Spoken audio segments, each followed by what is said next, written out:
Les responsabilités seront situées en ce qui concerne les votes multiples et bourrages d'urnes dont les images indignes ont fait le tour des réseaux sociaux, jetant ainsi du discrédit sur le scrutin présidentiel du 11 avril 2021.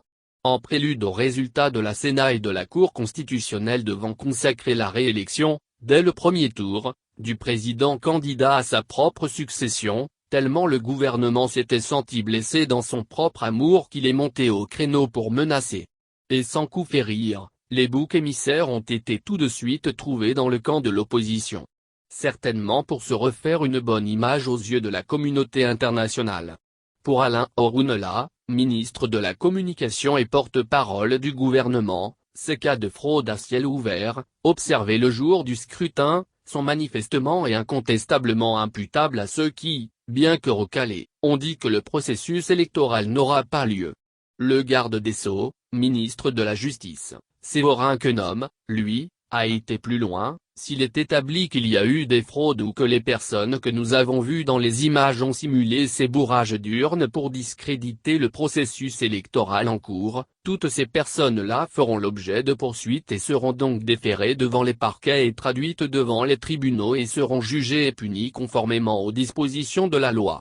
Plus de 15 jours après la sortie médiatique des deux ministres, l'eau a coulé sous le pont, mais visiblement les lignes n'ont pas bougé.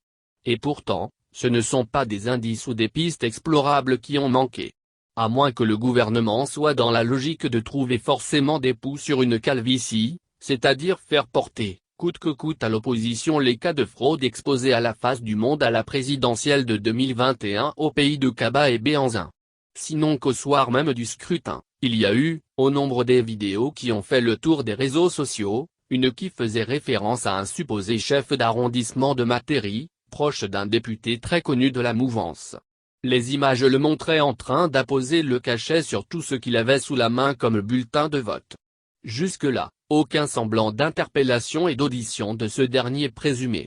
Quand on laisse de côté les cas de bourrage d'urnes dans le Mono-Koufou, cités par plusieurs organisations ou institutions qui ont fait le monitoring ou l'observation de l'élection, et on en vient à l'audio supposé d'un député de la 19e circonscription électorale, toujours de la grande famille soutien du chef de l'État réélu, on peut se demander pourquoi jusque-là ces supposés auteurs de fraude ne sont pas inquiétés.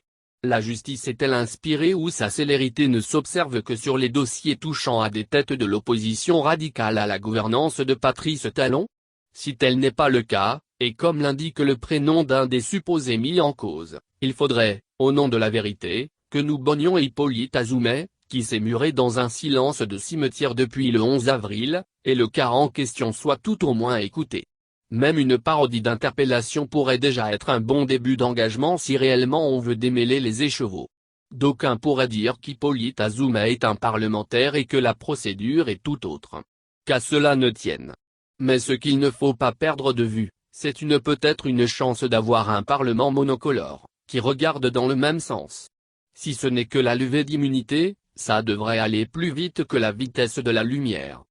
Pour l'instant, le peuple s'impatiente.